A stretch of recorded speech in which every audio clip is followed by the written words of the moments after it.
Hi, I'm State Representative Eric Burleson and wanted to talk with you this week about House Bill 1637.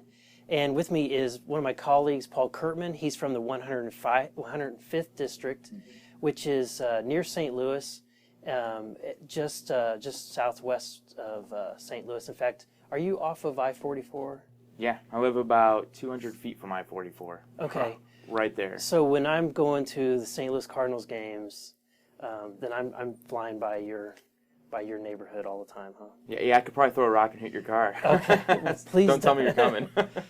Well, I wanted to share with my constituents about some of the important bills that we're working on this year, and some really the more innovative ideas. And I really think that yours is a really innovative and neat idea, and one that I've heard a lot of input on already.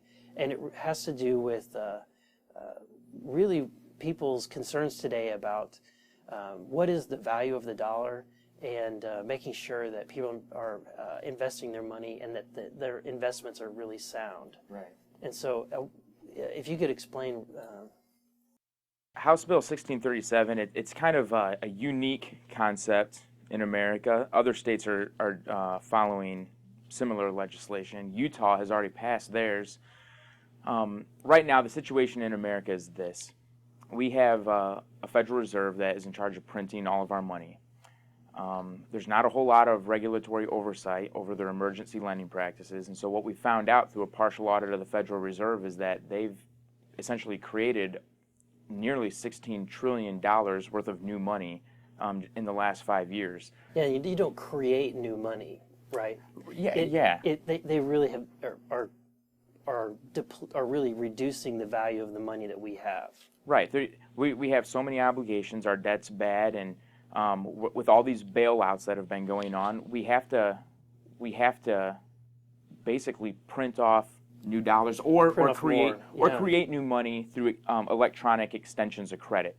Right. So either way, the money that it's in your pocket right now is worth less. It's devaluing because we make so much more of it, so the money that I have becomes less valuable because there's so much more out there on the market. Exactly. Now. Yeah. So in 2008, there was $800 billion in circulation. At the end of 2011, there was $2.7 trillion. So that's an inflation rate right there of over 300%. And it's really a tax increase. It's a tax to the people. Well, it is, because the way the economy works, the consumer is always the last one to catch up with inflation. So Right. If you look at the commodities index, you'll find out that the prices of sugar and beef and pork and cotton are going up by over almost 50%, some of them. Right. But nobody's really getting 50% pay raises, so the purchasing power of our dollar is going down. You know, you can't buy with a dollar now what you used to buy with it 10 or 15 years ago. Right. So this bill that we've got in the House Bill 1637, this bill says that people can take what is already legal tender, a U.S. minted. Is that an example of one? This is an example. This is a silver dollar. It's a U.S. minted silver dollar. This one was minted in 2011. Well, it's worth a dollar, but the actual silver content is worth $30. So if somebody buys a whole bunch of these, what they have to do is, if they want to actually spend their money, they actually have to go sell them off to a coin shop in order to collect the value. Okay.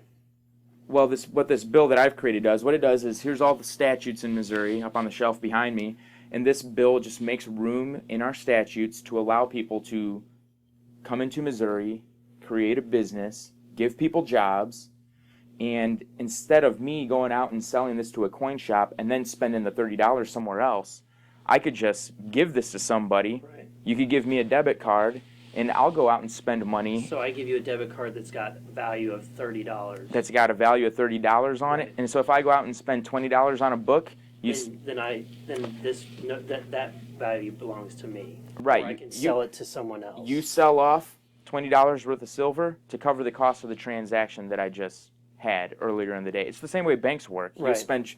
Use your debit card, you spend money out of your checking account, the bank sends them money. And if you don't spend it, and it's sitting there, then the value of this, if it goes up to 35 or 40, then that means that then you have $40 to spend. Exactly. And so when the government is printing more money, what you really own is not depreciating in value. Right. In fact, like I just told you, in the last 5 years, the amount of new money that's been created, in the last 5 years, the price of silver has doubled. So while the value of your dollar goes down, the value of silver and gold continues to go up. So it's really inflation proof. One thing I learned as a financial advisor is that if you want to have inflation proof investments, you have to have equity. You got to have actual ownership of something real. This is something real, and so this is inflation proof because there's a finite supply. You can't just go out and make more silver.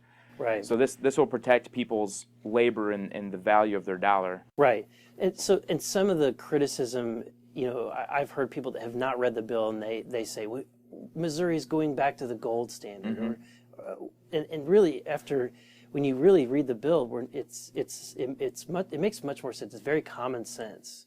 In fact, what the bill is doing could be done today with money market accounts, and it kind of is done, but really we're making a way to do it, a clean way of doing it through, I should say, a more clear way of doing it through depository. Right, and this just cuts out the middleman. Like I said, you could go buy silver and hold it and hope it attains value, and then you have to go sell it all off, or you can just you can employ somebody to sell it off for you.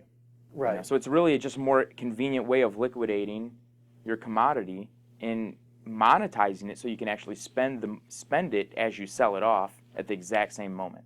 Okay. So that's really the whole point. It doesn't take us back to a gold standard because this would be all voluntary. This just allows people to have the choice. Hey, here's an opportunity. And it's not like you're taking gold to Walmart and plopping it on the counter. No. when you buy your groceries. Yeah, and because I mean, if I took this to Walmart, I think when people think of the bill, they kind of picture in their mind the old, the old westerns where someone brings in a sack of gold bag of dust, coins. Yeah. Right. Yeah. But yeah. And right now, we can already do that right now. But if I took the silver dollar into Walmart to buy a candy bar, I'd be putting this down and then probably a quarter just to cover the taxes that we tax people. But I could give it to you as a depositor. You could give me a debit card, and I could go in there and buy 30 candy bars. And so what this does is it creates more there's two ways to attack economic development: manufacturing or consumer, being consumer-based industries. Well, we have to compete with 49 other states for manufacturing jobs and China. Right. So now we're competing with the federal government who's running so many of our jobs out of the country. So what we can do, another way to attack it and bring more commerce into our state, bring more revenue to our schools and to our roads, is to have people conducting more commercial transactions here in our state. And so if they have the ability to do they'll do it. When Utah first opened up their depository, the guy immediately identified over $10 million worth of brand new capital that was coming into their state to be spent in their state. It's a good bill if you want to keep funding schools. If you want to fund schools, create jobs, and improve the economy. Exactly. This is a very novel idea, very out of the box thinking, and this is exactly what we need to be doing. I just want to say thank you for doing it, and it's a pleasure working with you. Thank you. And to our constituents back home, again, I'm Representative Eric Burleson and Representative Paul Curtman. And if you have any questions about this bill or any others, you can contact my office. My email address is eric.burleson@house.mo.gov. And Paul, if you want to let them know. Paul.Curtman@house.mo.gov.